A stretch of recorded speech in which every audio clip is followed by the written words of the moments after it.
RTI SK के news agency में आप सभी का स्वागत है। आइए देखते हैं आज की बड़ी खबरें। नमस्कार।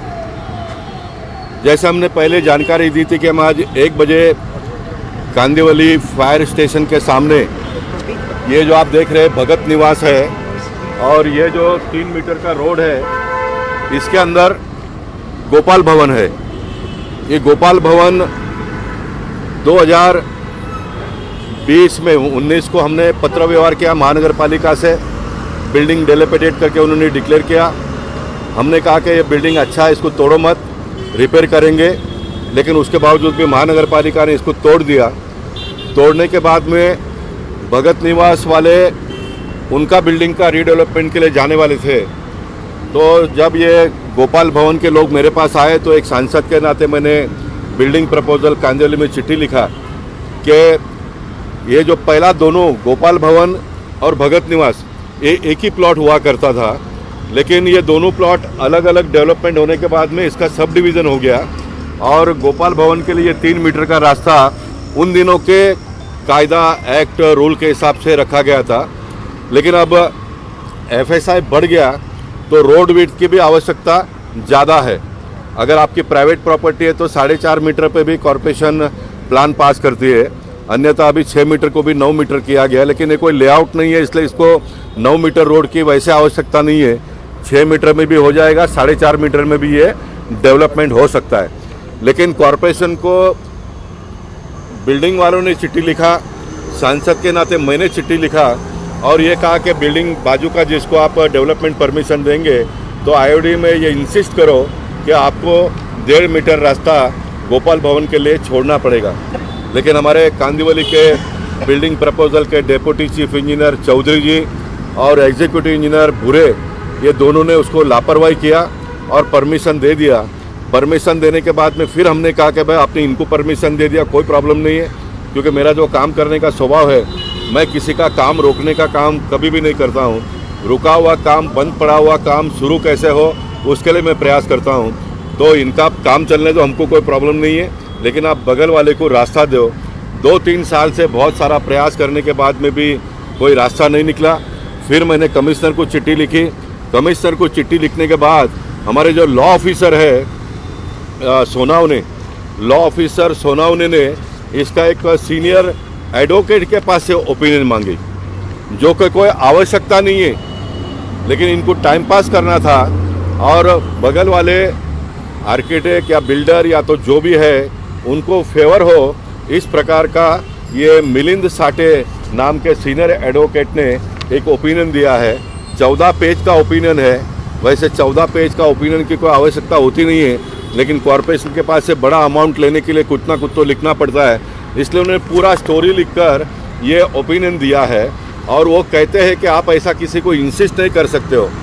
मैं मिलिंद साठे सहित मुंबई शहर के बुद्धिमान वकीलों से ये जानना चाहूँगा और जो मुझे जो जानकारी नॉलेज है वो बताना चाहूँगा कि मुंबई महानगर पालिका के कमिश्नर को पूरा अधिकार है, डिस्क्रिशनरी पावर है उनके पास।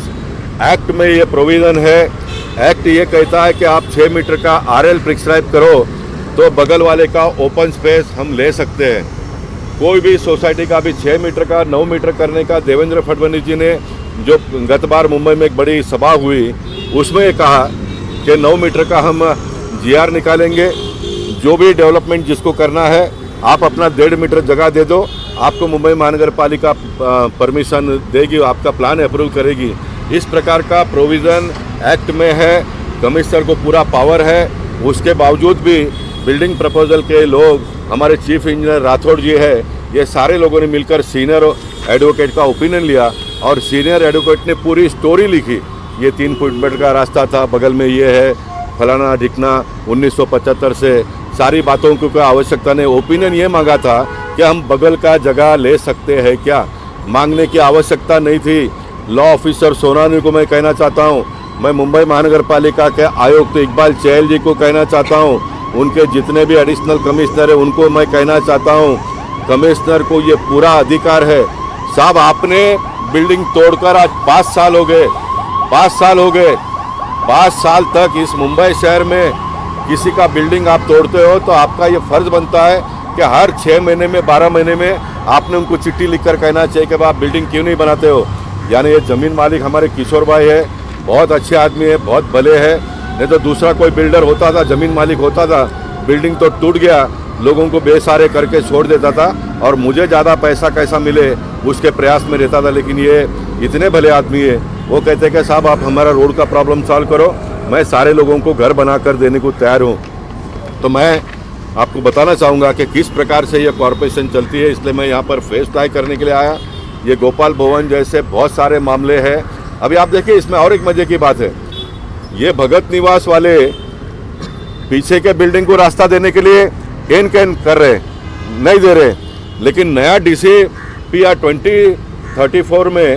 2024 में जो बदलाव आया, ये जो बड़ा रोड है, इसका बेनिफिट ये गोपाल भवन वाले लेने वाले। महानगर पालिका के बिल्डिंग प्रपोजल के अधिकारी राठौड़ जी को मैं बताना चाहूँगा, कमिश्नर को मैं बताना चाहूँगा, ये तो IOD कंडीशन में है, तो फर्दर डेवलपमेंट में ये भी बोल सकते हैं कि अगर आप पीछे वाले को रास्ता नहीं देते हो तो हम भी हमारे कॉरपोरेशन का जो रोड है उसका जो बेनिफिट है हम आपको क्यों दें। ये इतना डालेंगे तो भी ये भागदौड़ करना शुरू करेगा। अब हमने बहुत इनके पीछे पड़ने के बाद में इन्होंने ये लीगल ओपिनियन भी इसलिए मंगाया कि ये भी उसको फेयर में हो। इन्होंने ऑलरेडी उसको लेटर इशू कर दिया है। भगत निवास के आर्किटेक्ट जो बिल्डर है उसको लेटर कॉरपोरेशन ने इशू कर दिया है कि आप बगल वाले को अगर रोड नहीं देंगे तो हम आपको फर्दर डेवलपमेंट परमिशन नहीं देंगे। अब मैं तो कहूँगा कि मैं ये बिल्डिंग वाले लोगों को भी समझाऊँगा, 5 साल आपका बिगड़ गया है और 6 महीना हम रुकेंगे। अगर कॉरपोरेशन इसको बिल्डिंग का प्रपोजल आगे का नहीं देंगे तो यही कोर्ट में जाएगा। लेकिन कोर्ट में जाने के पहले उसको सेव करने के लिए ये मिलिंद साठे जी के पास से ओपिनियन ले लिया। ये मिलिंद साठे जी को ये सारा इतिहास या तो स्टोरी मालूम नहीं होगा, ये हमारे बिल्डिंग प्रपोजल के ऑफिसर किस प्रकार से लोगों को हैरान परेशान करते हैं। तो अगर ये भगत निवास वाले को भी फर्दर डेवलपमेंट परमिशन नहीं देंगे तो वो कोर्ट में जाएगा। वो कोर्ट में जाने के बाद में कमिश्नर को, MCGM के लोगों को बुलाएंगे तो ये कह सकते हैं बाबा पीछे का बिल्डिंग का प्रॉब्लम सॉल्व नहीं हो रहा है, 5 साल से लोग बेघर हो गए और ये इनको जगह नहीं दे रहा है, तो कोर्ट में तो एक मिनट में फैसला हो जाएगा। अब ये सारे स्टोरी के अलावा मैं मुंबई शहर के नगरजनों को बताना चाहूँगा, डेडलॉक प्रॉपर्टी को एक्सेस कमिश्नर ने देना चाहिए। इस प्रकार का ऑर्डर सुप्रीम कोर्ट का है, हाई कोर्ट के अनेक ऑर्डर्स है। अनेक हाई कोर्ट और सुप्रीम कोर्ट के ऑर्डर होने के बावजूद हमारे लीगल ऑफिसर सोनावने जी क्यों सीनियर काउंसिल मिलिंद साठे जी का ओपिनियन लेते हैं? किसका भला करने के लिए लेते हैं? न्यायालय न्याय देने के लिए होता है, लीगल ऑफिसर लोगों को न्याय देने के लिए होता है। जो बिल्डिंग आपने 5 साल से तोड़ा है वो बिल्डिंग में रहने वाले नगरजनों का बिल्डिंग बने, इसलिए लीगल ऑफिसर ने काम करना होता है। तो ये लीगल ऑफिसर ने जो कमिश्नर का ओपिनियन लेकर, कमिश्नर साहब ने भी कैसे साइन कर दिया फाइल पे मुझे पता नहीं चलता है। इसलिए मैं आज फेस लाइव करके ये सारे बातों को यहाँ पर उजागर करने का काम किया है।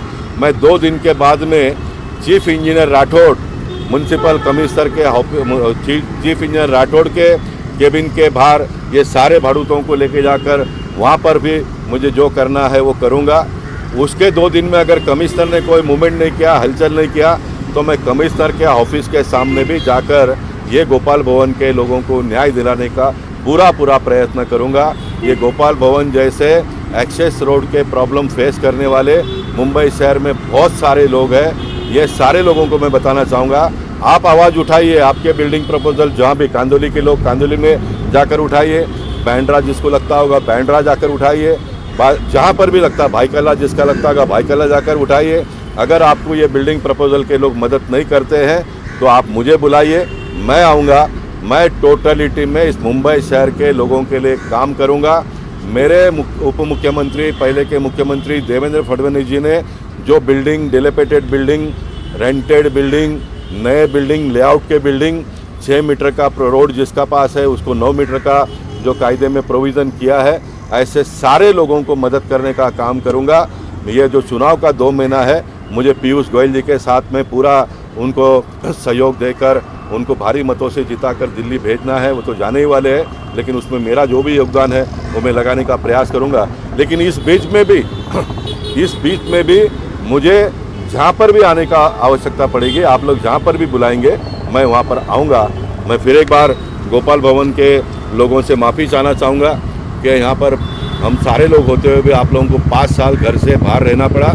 लेकिन मैं आपको इस बात का आश्वासन भी देता हूँ, जो भी बिल्डर के पहले के बिल्डर के साथ में आपका जो भी कमिटमेंट हुआ होगा, या तो आपको पूरा भाड़ा मिले इस प्रकार की व्यवस्था करूँगा, या तो जगह का जो भी कमिटमेंट हुआ होगा उसमें थोड़ा ज़्यादा आपको कैसा मिले उसका भी मैं प्रयास करूँगा। आपका बिल्कुल नुकसान नहीं होने दूँगा। लेकिन ये जो फेस में से हमको निकलना है उसका जो समय लगता है वो लगेगा, और 2 महीने के अंदर अगर इसका फैसला नहीं हुआ तो चुनाव पूरा होते ही मैं नॉन स्टॉप कमिश्नर के ऑफिस के सामने हम सब लोग मिलकर धरना पे बैठेंगे। बहुत बहुत धन्यवाद। भारत माता की जय। जय महाराष्ट्र। जय श्री राम। क्या आपका एनजीओ है और काम करने के लिए डोनेशन चाहिए, लेकिन 12 ATG सर्टिफिकेट नहीं होने की वजह से डोनेशन नहीं मिल पा रहा है, तो आप RTI SK के एजेंसी से संपर्क करें। RTI SK के एजेंसी से संपर्क करके 12 ATG सर्टिफिकेट बनवा सकते हैं। उठाए फोन और लगाएं कॉल 9769025411।